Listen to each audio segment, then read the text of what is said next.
Britt, I am so excited to be interviewing you tonight. So just bear with my glee as I ask you questions. Thank you. Thanks for being here.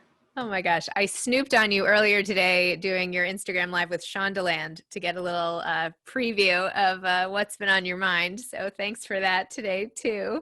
Um, for I read about how you had asked your mother had told you about this small town, which really was the inspiration for this book. But maybe you could share that story with everybody here and go into more how you took that germ of an idea and translated it into what became one of the most sensational novels I've really read in my entire life.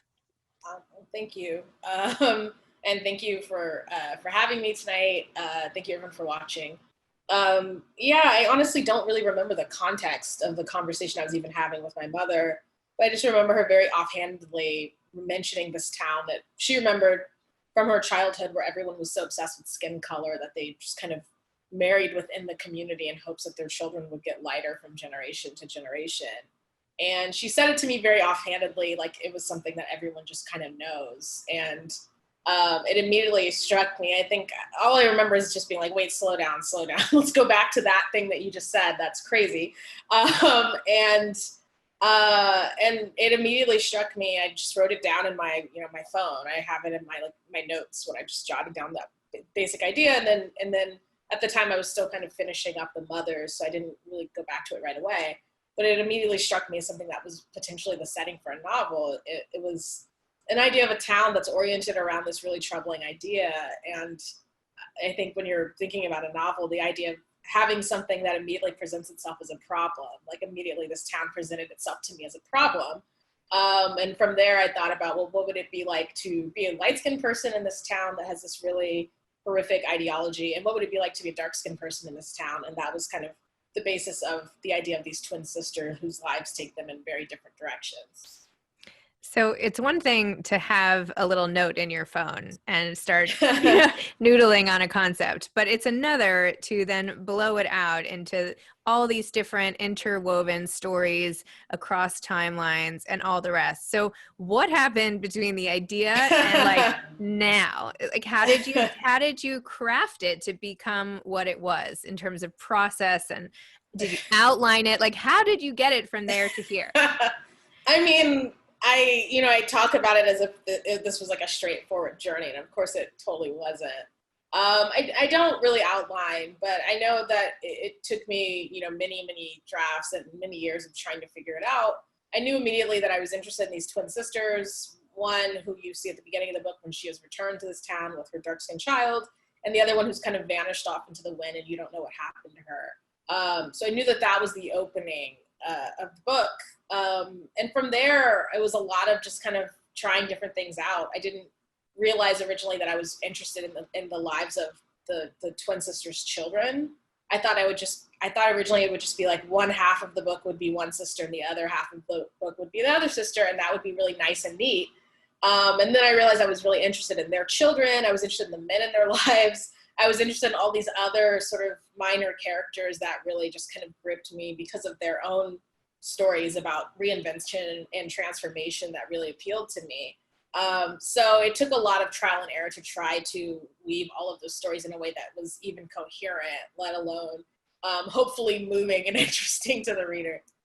Did you use flashcards? Like, paint me a picture here. I have to know how you did it, because it looks so seamless when you read it, but of course it's not when you do it. So yeah. Did you keep it all in your head? Were you cutting and pasting like crazy? Eventually there were some flashcards, but as far as like the kind of beat by beat of it, honestly, that was, again, it was trial and error, because at first I thought, well, are you going to see, is the first chapter Desiree, and then immediately you see Stella? Am I going to delay when you see Stella? That became something I was trying to modulate. And then as far as the daughters, originally I thought the book was going to be chronological. I thought, oh, I'm just going to be moving through time. And then there was always something to me that it felt disjointed. The lives of these women, it didn't feel like they existed in the same timeline, really. So then once I realized that kind of freed me to play around with that timeline and make some other sort of bigger imaginative leaps. So yeah, I mean, there was not a streamlined process at all. There was a lot of frustration, a lot of banging my head against the wall. And fortunately, a lot of really great help from my editor, who was just in the trenches with me the whole time, trying to help me figure this thing out. Wow, your editor then deserves some sort of medal or something. I don't know. Um, one thing I was struck by in the beginning was how all the characters had left home, like in a pretty dramatic way. Desiree and Stella both left. Jude, that when you go through generations, Jude eventually leaves, and Kennedy eventually leaves, and Reese has left his family, and Early has left his family. And they do so in part to find themselves, but also just to escape, right? And begin again. So I was wondering sort of why you incorporated that theme, and what did you yourself ever leave behind that might have amplified this message in your personal life? Yeah, I have never had as dramatic a departure as all those characters that you just described. All of my leavings have just been, going somewhere for school or just wanting to move or wanting to do something new. But I think I've always been drawn to that idea of leaving home is something that's, I think it's inherently pretty interesting. But I also do associate it so much with change. I think that it can be really hard to change who you are when you're around the same people who have always known you to be one certain way, versus once you've get a little bit of distance, and then you can kind of try out different people and you can sort of play around with who you are in a little bit of a different way. So I think all of these characters experience that similarly. When Stella is growing up in this town, she kind of dabbles with passing. She's tried it before, but it's not something she can really get away with because, she still lives at her mother's house. Like, she can't truly commit to this life as a white woman in a way that she finds herself. She kind of starts to ease into it more once she and her sister go to New Orleans. She can kind of ease more into that life, but then fully commits once she has left her sister behind. And I think that's true of a lot of these characters, that once they gain that physical separation, you can make that kind of mental and emotional separation that is required in order to become a different person or to become the person that you want to be. So is there a piece of yourself that you wanted to change and like reinvent in a new place, or is there half of yourself you would like to have vanished? I don't know about that, but I do know that, I think in writing this book, I kept thinking about my relationship with my family, which is very close. But at the same time, I think sometimes that closeness can feel sort of claustrophobic. You can feel sometimes kind of trapped into the person, for example, I'm the youngest child in my family, so there is a sense of always kind of being the baby when you're at home, which can be nice sometimes in ways, and other times can be a little bit frustrating. So I think there are things like that of having these roles that you can be, hemmed into. And I'm talking about this in a very kind of, very sort of low stakes way. I think the stakes for all these characters are so much higher of the types of roles that they're trapped into and the ways in which they're trying to break free from them.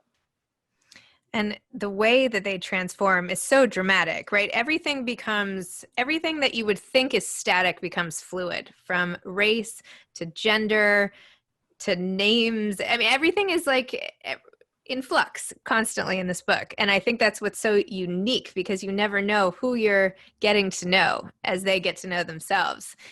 So I wondered if you could just talk a little more about that sense of fluidity, that nothing is stable except perhaps love.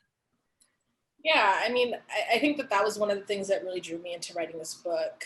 I knew I wanted to write this story that was going to be about passing, but I wanted to write into this kind of literature of passing from my perspective as a 21st century writer. And from my perspective, I think sometimes the sort of most famous passing literature, it kind of essentializes identity in this way. It almost, sometimes there's something kind of inherently contradictory about those stories, because you have a character who's moving from one category to another, which kind of destabilizes those categories. But at the same time, there's often a way in which, if they are, exposed, it's because, somebody senses that you are Black. They sense an essentialized Blackness within you that you cannot rid yourself of. And that is what makes you Black, because there's something essentially Black inside you. Like, there are those types of, those types of kind of understandings of race. So there are ways in which I think a lot of passing stories can actually be, they can be sort of transgressive in one way, but also sort of this kind of very regressive way of thinking about identity, where identity is essentially, essentially fixed within you. And I think for myself, I wanted to write against that. I wanted to write against that idea that there's anything essential about these identities, the idea that there's anything stable about them, or that there's anything even clear. Like Stella's experience of passing when she finally sort of commits to it, is that she goes in to get a job and somebody mistakes her for white and she just goes with it. And there's something so absurd about that, because she walked into this office building as a Black woman and she left as a white woman. And how is that possible? How's that possible? But it is. So there's always something to me very, I think absurd is like one of the words that I was thinking about these identity categories, because again, they determine so much about our lives. So the fact that whether Stella is Black or white determines whether she can get this job or not, but she becomes white because somebody believes her to be white and she just says, yeah, I am, So what does that mean? That, her racial identity determines this like very real fact of, can she pay her rent and can she feed herself?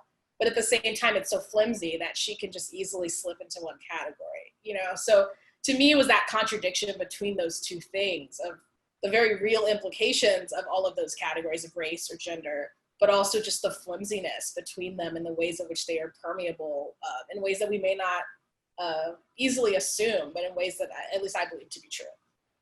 So you must be asked all these questions about identity and all this stuff all the time. Like this must be like your bread and butter. You must talk about this forever.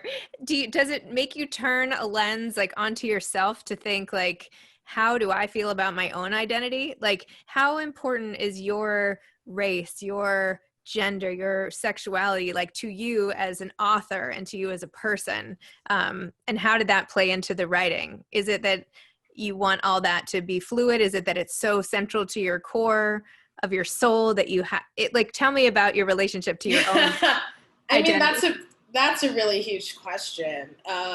But I think it's like, again, it's I guess it's fluid. It's something that's sort of that I don't have like an easy answer towards, because I think there's a lot of ways within this book. I was thinking about ways in which identity and labeling identity can be really important for community formation.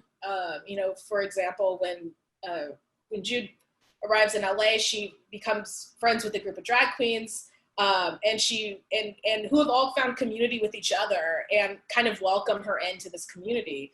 And that's a space that I think, there are ways in which forming those types of spaces around identity can be really life-saving, and really important. But on the flip side, there are also ways in which labels for certain types of identities can be restrictive, and that they can feel like they box you in some way. So I was thinking about that, I think, a lot for the book too, that kind of moving between ways in which any type of labeling can be really liberating, and also ways in which it can make you feel trapped, and these characters kind of moving between in a lot of those different ways. So I think in a lot of ways writing the book has caused me, I think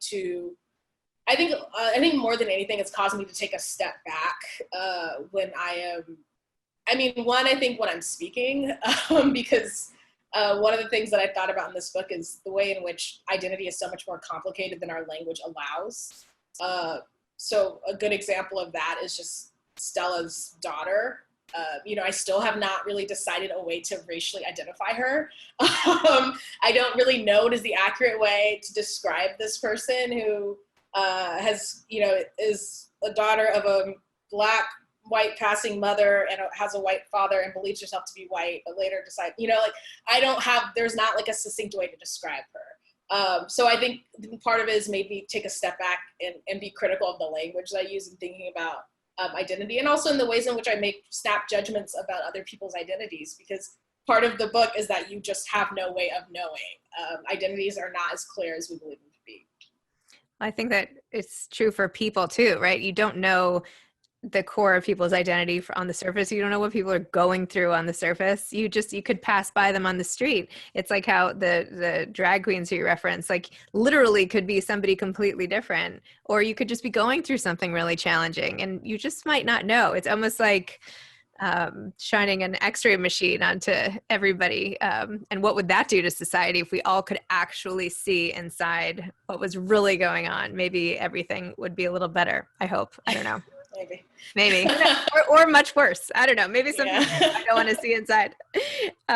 Yeah, pretty much.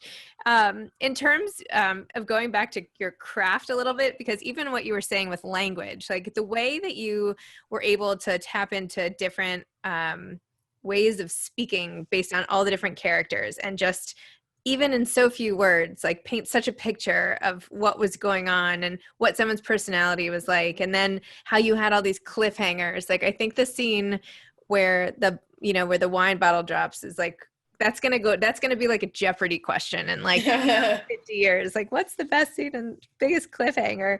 In terms of things like that, did you pick those up in your MFA program? Voice and language. And I know we already talked about structure, but cliffhangers and building that suspense, because that's something in this book that was just so it's so like propulsive, not to use an overused word, but yeah, I mean, I don't know. I think for this book, when I start to realize the structure of it was going to be kind of these pieces, that it wasn't necessarily this one continuous narrative, that you were going to have these kind of starts and stops, then I did become interested in the idea of those types of cliffhangers. And I think for that section in particular, that's dead center of the book. So thinking about that middle point of the book or the movie or whatever you're looking at is usually when something big happens. So the idea of that being the moment where the stories start to converge. And something about the bright or the dark red wine on that white carpet was like really memorable to me, at least, when I was thinking about this moment that would convey the shock that this character is experiencing. So I think I thought about it in that way. But I think in general, thinking about the suspense, I think of this kind of as a fake mystery story, because the mystery is not really where's Stella. That's kind of what feels like the mystery at first, maybe, is we've got to find Stella. Where did she go? But I tell you where she went. That's not really the journey. The journey is more like what has become of Stella, or where's Stella in a kind of more existential way of what happened to Stella. That's more, I think, the question pulling you through. So I think for me, for both of my books, I think the thing that I did take away from my MFA program was this idea of creating suspense by revealing information, and instead of withholding it. So for me in the Vanishing Half, from like the opening section, I tell you, this is Desiree, this is Stella, this is kind of what happened to Desiree, this is kind of what happened to Stella, and here is the setup for the whole town. Because I didn't want the question reading the book to just be, well, what happened to Stella? Like, I just wanted to tell you right away, she's living as a white woman somewhere, and we're going to kind of go on after I've given you that information. And so what has this been like for you? I know you already had a New York Times bestseller with The Mothers, which I have to go back and read. And now I'm so excited to have a new thing on my shelf that I can't wait to get into. But you've had such success. I mean, this was like such a blowout hit during such a crazy time of the world. And you must, like, your life must be somewhat different, even if you're in the exact same place, right? Like, how does it feel to you, like, to have had all this happen? Like, you're only 30 or something like that. That's crazy. So what does it feel like that you've been on set on this trajectory and have like 17 studios like bidding over your movie rights, and like that's just nuts? And what does it feel like to you? I mean, I think exactly what you just described. I think it's been, weirdest year of anybody's life, and certainly been the weirdest year of my life. And I think for me, it was just very strange to kind of swing between these poles of being really excited about things happening with the book, being really horrified by everything else. And also I think the weirdness of experiencing all of this in isolation has been really strange. Just, the talking for the TV rights for the book and having these really intense Hollywood conversations and just being by myself in my apartment, just kind of dealing with all of it. So it's been a weird feeling of feeling both really exposed, but also very alone, and also really excited about the book, and also really devastated by everything else happening in the world. It's been kind of a weird year of swinging between those poles in a lot of different ways. So do you have some amazing work of fiction that's going to come out of this time of these this vacillation between the two poles? I mean, I don't know how amazing it will be, but I've been writing because, again, I'm by myself. So I'm like, what else am I, like when I was, sort of earlier in the lockdown, I just had, eventually I was teaching a class, the class went on Zoom. And then eventually the class ended in like May. So I just had this like, 5 weeks or whatever in between when the class ended and when the book came out. And I just was basically just working on this next book because I had so much like anxiety about what was going to happen with the Vanishing Half, and I'm publishing in a pandemic, and is anyone going to care? And then all of the other just normal anxiety of being in New York at the time. So I've been able to, I think, try to pour some of my energy into working on something else. And I think it's been really great to be able to start a new project and think about a whole different new fictional world, and give me at least some place to put all of my energy that is just being contained in my apartment right now. And can you tell us any more about that book? It's still very early, but it's about music. It's about, it's about singers who have a lifelong feud. So it's a really different project for me, but one that I've been really excited about. Wow. Did you have an eye to make this into something cinematic when you were writing The Vanishing Half, or was that just like not even in your consciousness? I think that you're always influenced by watching TV or films or these other things. So I'm sure those elements kind of creep in as you're writing.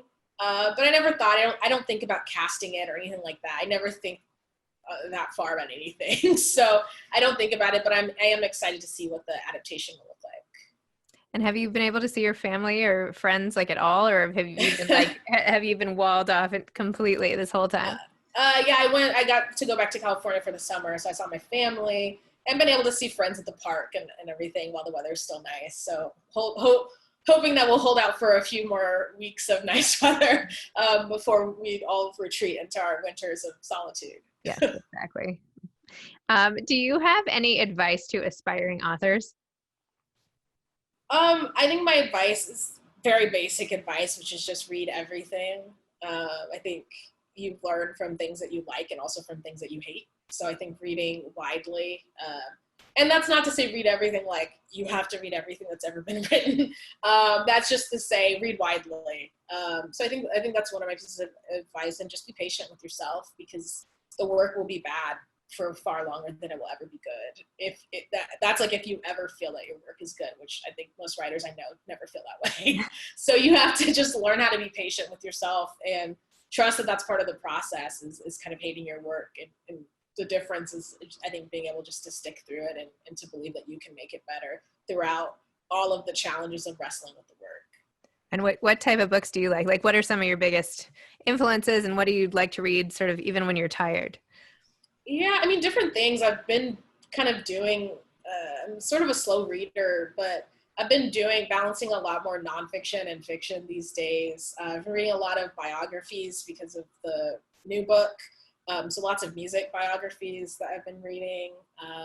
I also, I generally love fiction. I loved, I think the book that I've read recently that I loved the most was Feast Your Eyes by Mila Goldberg, which came out, I think, last year.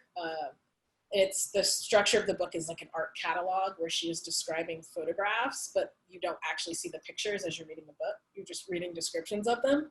So I love that. I've been thinking a lot about how do you write about art that the reader does not get to actually experience, because I'm writing about music that doesn't exist. So it was really cool to see how somebody is doing that with describing pictures that you never get to see.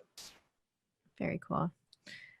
Well, thank you. I know everybody else is going to have a lot of questions, so I don't want to monopolize you, but thanks for letting me probe into your inner psyche for a few minutes and find out more of the backstory. So thanks. Thanks.